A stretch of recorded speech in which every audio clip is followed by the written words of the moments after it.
ನಮಸ್ಕಾರ ಸ್ನೇಹಿತರೆ, ಅನಂ ಜ್ಯೋತಿ ಚಾನಲ್ಗೆ ಸ್ವಾಗತ. ಸ್ನೇಹಿತರೆ, ಈ ಹಿಂದಿನ ವಿಡಿಯೋಗಳಲ್ಲಿ ಅಧಿಕ ಮಾಸಕ್ಕೆ ಸಂಬಂಧಪಟ್ಟಂತೆ ಸಾಕಷ್ಟು ಮಾಹಿತಿಗಳನ್ನು ಕೊಟ್ಟಿದ್ದೆ.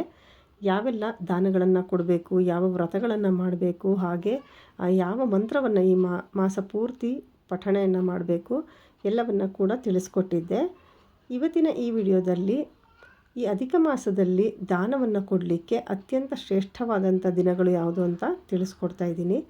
ಈ ಅಧಿಕ ಮಾಸದಲ್ಲಿ ಪ್ರತಿದಿನವೂ ಕೂಡ ಶ್ರೇಷ್ಠನೇ, ಎಲ್ಲ ದಿನ ಕೂಡ ದಾನವನ್ನು ಕೊಡ್ತಾರೆ. ಆದರೆ ಅದರಲ್ಲಿ ಅತಿ ಶ್ರೇಷ್ಠವಾದಂಥ ದಿನ ಅಂತ ಕೆಲವು ದಿನಗಳಿರುತ್ತೆ.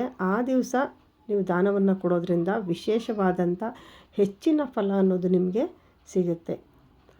ಹಾಗಾದರೆ ಬನ್ನಿ ಅದು ಯಾವುದು ಅಂತ ತಿಳ್ಕೊಳ್ಳೋಣ. ಮೊದಲಿಗೆ ಈ ಅಪೂಪ ದಾನವನ್ನು ಅಧಿಕ ಮಾಸದಲ್ಲಿ ಪ್ರತಿ ದಿವಸ ಕೂಡ ನೀವು ದೇವಸ್ಥಾನಕ್ಕೆ ತೆಗೆದುಕೊಂಡು ಹೋಗಿ ದಾನವಾಗಿ ಕೊಡಬಹುದು.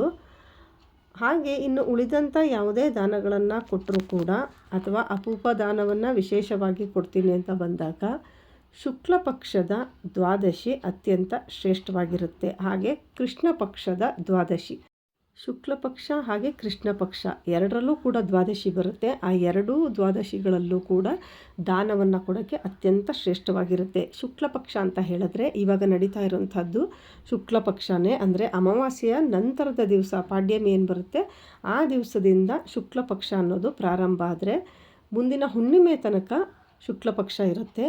ಈ ಶುಕ್ಲ ಪಕ್ಷದಲ್ಲಿ ಬರುವಂಥ ದ್ವಾದಶಿಯ ದಿವಸ ನೀವು ಏನನ್ನೇ ದಾನವಾಗಿ ಕೊಟ್ಟರು ಅಥವಾ ಅಪೂಪವನ್ನು ದಾನವಾಗಿ ಕೊಟ್ಟರೂ ಕೂಡ ಆ ದಿವಸ ಕೊಡೋದು ಅತ್ಯಂತ ಶ್ರೇಷ್ಠ.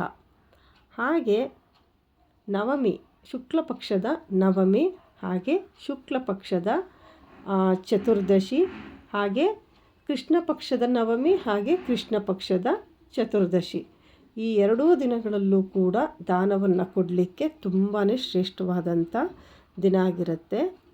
ಹಾಗೆ ಅಮಾವಾಸ್ಯೆ ಅಂದರೆ ಕೊನೆಯ ದಿವಸ ಏನು ಬರುತ್ತೆ ಅಧಿಕ ಮಾಸದಲ್ಲಿ ಅದು ಅಮಾವಾಸ್ಯೆ ಆಗಿರುತ್ತೆ. ಆ ಅಮಾವಾಸ್ಯೆ ದಿವಸ ಕೂಡ ನೀವು ದಾನಗಳನ್ನು ಕೊಡೋದಕ್ಕೆ ಅತ್ಯುತ್ತಮವಾದಂಥ ಶ್ರೇಷ್ಠವಾದಂಥ ದಿನ ಆಗಿರುತ್ತೆ. ನೀವು ದೇವಸ್ಥಾನಕ್ಕೆ ತೆಗೆದುಕೊಂಡು ಹೋಗಿ ಏನನ್ನು ದಾನವಾಗಿ ಕೊಟ್ಟರೂ ಕೂಡ ಅಷ್ಟೇ, ಅಥವಾ ಬೇರೆ ಯಾರಿಗೇ ನೀವು ದಾನವನ್ನು ಕೊಟ್ಟರೂ ಕೂಡ ಈ ಒಂದು ದಿನಗಳಲ್ಲಿ ಕೊಡೋದ್ರಿಂದ ನಿಮಗೆ ಅತಿ ಹೆಚ್ಚಿನ ಫಲ ಅನ್ನೋದು ದೊರೆಯುತ್ತೆ. ಇನ್ನು ಕೆಲವರು ತಿಂಗಳು ಪೂರ್ತಿ ಈ ಮಾಸ ಪೂರ್ತಿ ಅಪೂಪ ದಾನವನ್ನು ಮಾಡ್ತಾ ಇರ್ತಾರೆ. ದೇವಸ್ಥಾನಗಳಿಗೆ ತೆಗೆದುಕೊಂಡು ಹೋಗಿ ಕೊಡುವಂಥದ್ದು ಕೆಲವರು ಮಾಡ್ತಾರೆ, ಅದನ್ನು ಕೂಡ ಮಾಡ್ಬೋದು. ಆದರೆ ಪ್ರತಿದಿನ ಎಲ್ರಿಗೂ ಕೊಡೋದಕ್ಕೆ ಸಾಧ್ಯ ಇಲ್ಲ. ಹಾಗಾಗಿ ಈ ನಾನು ಹೇಳಿದಂಥ ದಿನಗಳಲ್ಲಿ ಆ ಅಪೂಪ ದಾನವನ್ನು ಕೊಡುವಂಥದ್ದು ಅಥವಾ ಬೇರೆ ಏನೇನೇ ದಾನವಾಗಿ ಕೊಟ್ಟೋದಿದ್ರೂ ಕೂಡ ಈ ಒಂದು ದಿನಗಳಲ್ಲಿ ನೀವು ಕೊಡೋದ್ರಿಂದ ಅತಿ ಹೆಚ್ಚಿನ ಫಲ ಅನ್ನೋದು ನಿಮಗೆ ಖಂಡಿತ ದೊರೆಯುತ್ತೆ.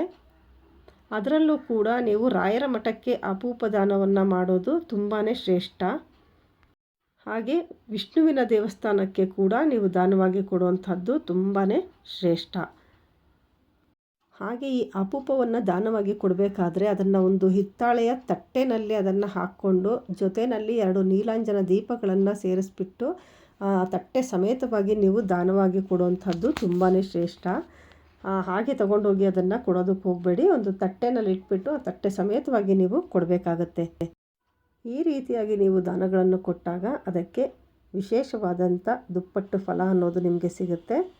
ನೋಡಿದ್ರಲ್ಲ ಸ್ನೇಹಿತರೆ, ಇವತ್ತಿನ ಈ ಮಾಹಿತಿ ನಿಮಗೆ ಉಪಯುಕ್ತ ಆಗಿದ್ದರೆ ಈ ವಿಡಿಯೋಗೆ ಒಂದು ಲೈಕ್ ಮಾಡಿ, ನಿಮ್ಮ ಸ್ನೇಹಿತರಿಗೂ ಕೂಡ ಶೇರ್ ಮಾಡಿ. ಸಬ್ಸ್ಕ್ರೈಬ್ ಮಾಡ್ಕೊಳ್ಳದೆ ನೋಡ್ತಿದ್ರೆ ಈಗಲೇ ಸಬ್ಸ್ಕ್ರೈಬ್ ಮಾಡಿಕೊಂಡು ಪಕ್ಕದಲ್ಲಿರುವಂಥ ಬೆಲ್ ಐಕಾನ್ ಒತ್ತಿ ನಿಮ್ಮ ಅನಿಸಿಕೆ ಅಭಿಪ್ರಾಯಗಳನ್ನು ಕಮೆಂಟ್ ಮುಖಾಂತರ ತಿಳಿಸಿ. ಮುಂದಿನ ವಿಡಿಯೋದಲ್ಲಿ ಮತ್ತೆ ಭೇಟಿ ಮಾಡೋಣ. ಅಲ್ಲಿವರೆಗೂ ನಮಸ್ಕಾರ. ಸರ್ವೇ ಜನ ಸುಖಿನೋ ಭವಂತು.